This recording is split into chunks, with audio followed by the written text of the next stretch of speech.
Hey guys, Fifa here. I'm on to this 91 rated Team in the Match Day Ricardo Quaresma player review. So this card has been released as part of the Team in the Match Day 3 due to his performance for Portugal in the World Cup. His last card was 87 rated I think, so he's received a decent boost with this upgrade. He currently costs around 130k, which isn't bad if you consider his stats. A regular comparison for Quaresma is Ronaldo, as they are both wingers who play for Portugal and they share similar stats in some areas. Anyway, this is the team I started him in, but I did switch it up to this team, changing to a 4-3-2-1, starting with Begovic in goal, Aurier, Bailly, Koscielny and Rose in defence, A4 Henderson, Guy and Timothy's 9 goal in the midfield, with Willian, Quaresma and Jesus in forward positions. Quaresma is 5'9" with a high attacking and medium defensive work rate. He's right-footed and has a 4-star weak foot and 5-star skill moves. To point out some of his key stats, he's got 93 acceleration, 98 shot power and long shots, 94 volleys, 99 crossing, 93 kick accuracy, 99 curving and agility, 95 ball control, and finally 97 dribbling. I used him for the first couple of games with basic, and after that I put on a Hulk chemistry style as his dribbling was already great. I wanted to boost that pace even further, and along with his finishing, and most importantly, bring up his strength a little. So moving into the in-game clips, I'll start with his positives, the first one being his pace. Quaresma is really fast and still stands out on the pitch even this late into the game. I found that even the fastest left back struggled to keep up with him.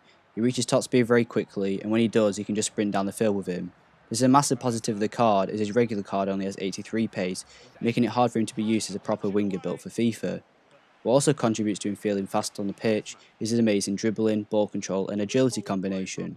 His dribbling is up there with the best on the game, and he plays very similar to Neymar in this area. He always remains within touching distance of the ball, and it doesn't seem to slow him down at all. I also noticed that he automatically does little flicks every now and then when someone comes in to tackle you, so that he remains in possession of the ball. Ball control wise, this is just as good. He never takes a bad touch and always brings powerful passes in without giving the ball away, unless he is pushed off completely. His agility just finishes it all off. He can turn instantly in all directions without any delay, making him a lethal player from kick-off. You will see in the clips that I just weave in and out of players easily, allowing for a chance on goal, and this is something you can do time and time again. Before we finish on dribbling, I need to quickly talk about his 5-star skill moves. Obviously you can't get better than 5-star, and it opens up an entire new way you can attack your opponent, by keeping them guessing. Admittedly, I'm not a player who uses that many skill moves, so I probably won't get the best use out of him, but I find them incredibly fun to use, and that's what I'd recommend doing with this card. Passing on this card was great. I got a few assists that looked really nice and show up how good Quaresma's passing ability really is. Short passing at 91 really can't be faulted, as it's near perfect. Long passing was also really impressive and definitely lives up to the high 80s rating, but the thing that stood out to me the most was his crossing. Like skill moves, I don't really cross the ball that often, as my go-to formation is 2 strikers without wingers. However, in order to use this card in the proper position, I played him in right forward, which still gave me plenty of chances to cross the ball, even with a small striker like Jesus getting on the end of them. Quaresma's crossing is probably the best I've ever used. He puts so much curve on the ball and always plays it in stride of your attacker, so you can get the best connection on the ball possible. His weak foot passing wise was just as good as his strong foot if you ever need to use it. With him being right footed on the right side, this never really happens. The final positive is his shooting, starting with his long shots, which are the best aspect. 98 on the card really stands out to me, as I'm someone who likes to take a lot of distance shots in a game. They are powerful and accurate and have so much curve that they always challenge the keeper from most distances. His volleys at 94 are also amazing. He really can strike the ball incredibly well from volleys and half volleys. I didn't get many chances to use his volleys, but the one chance I did get he scored putting in the top corner. Finishing is the only part which is slightly inconsistent. I didn't score many finesse shots even with his 99 curve, but he can put away chances fairly easily. But it's important to keep in mind that he's not a striker and he does miss the odd chance here and there, which can get a bit frustrating. I didn't score any shots into weaker side either. This doesn't mean it's bad, I just didn't get much chance to use it.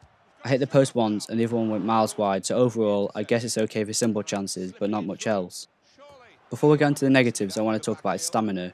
It's by no means perfect, but after a few matches I was surprised to see that it's actually not that bad at all, and I can still play 2 games without needing a fitness card on him. Now on to the negatives. There's only 3 that stood out to me. The first one being his height, which at 5'9", isn't majorly small, especially if he's matched up against left backs who are mostly of a similar height. But since I was using him in a more forward position, he was sometimes being matched against central defenders who pretty much won most of the battles in the air, showing this as a weakness of the card. The next is his league he plays in. At this point, most people can afford icons in their team, which might make him easy to link, and the Portuguese nationality isn't particularly bad, but I struggled to fit him into a competitive team without using a couple of low-rated players. The final negative, and probably the most important one, was his strength. Even with the boost from the Hulk chemistry style, he was still a little weak. Now admittedly, his balance does counter this from time to time, and he doesn't drop to the floor as easily as players like Neymar, but I still saw him get pushed off the ball fairly easily, especially against central defenders. So overall, I'm going to give 91 Ricardo Quaresma a 9.2 out of 10. If he was slightly taller, a little stronger and had more consistent shooting, I would honestly make him comparable to the top Ronaldo cards. However, even with this in mind, he's definitely one of the best wingers in the game.